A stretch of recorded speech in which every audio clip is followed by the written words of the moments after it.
It's interesting, isn't it, with the latest breaking news that we find over here in the United Kingdom.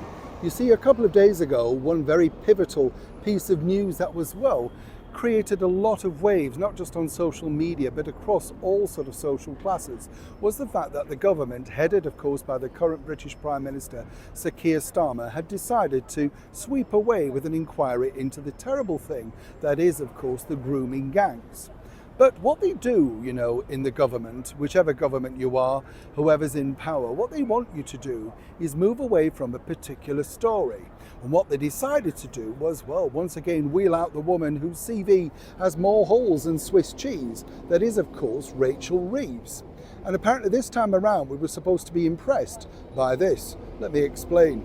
Morning, good to see you. Thank you so much for your time today. Lovely to have your company in the very heart of London's Parliament. As I said, it's a terrible situation on a more serious note, so we'll have a lovely wave. It's a terrible situation at the moment because of that grooming gang scandal being pushed away. But what a lot of companies and governments and everything do when they have that is they want to get you fixated off that story, right? They don't want you to remember that. They want you to get onto something a little bit more positive. So what they decided to do on that particular day, when lots of Labour MPs, that is of course the current people that are in power over here in the United Kingdom, well, they wanted you to focus on this. That's right. You see, Universal, that great company from America, are going to be investing in a brand new theme park. Yes, the first one for many, many years. And this is going to be the very heart of Bedfordshire, allegedly, according to the headlines, creating 28,000 jobs. Again, a rather misleading headline because that's not permanent 28,000 jobs. That will be the building and all that sort of stuff. Then they'll fritter away. Well, why isn't this sort of news to be celebrated? Well, as we know, Universal and many other companies like that, NBC, etc., are really struggling. They're having to pay out to people, literally because of the anchors, the mainstream media, the news legacy companies, whatever you want to call them, keep saying the wrong things. You get the picture. People like MSNBC and NBC News.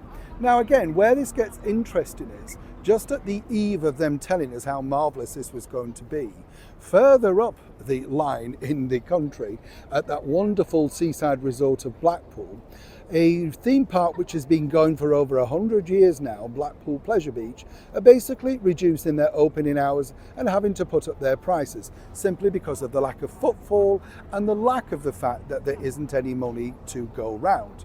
Right. So this is clearly a very worrying sign for somebody like Universal. Now, they will have done their due diligence, looked around and figured what they're offering could be perhaps better. But this, as I say, is a long-standing brand that everybody knows in the world. Everybody from Marlene Dietrich to Mae West has made a trip to Blackpool Pleasure Beach. Oh yes, including old Blue Eyes himself, Frank Sinatra. So if they can't ride the wave of the problems that they've got, well, what chance has a new kid on the block? Now, they're basically saying, well, Disneyland had the same problems, that is in Paris, of course, and they've now turned the tide. And I truly wish it all well. But truly, this particular story was put out there for one simple reason, to distract away from the bigger story that is far more important in today's climate. Well, it's nice that this will create many jobs and hopefully a long-term future for that particular area. Which do you think should really keep in the headlines? But again, this is the way that the governments, that rulers, twist and turn in order to get you off the stories that truly matter to you. Neil Sean, Parliament, London.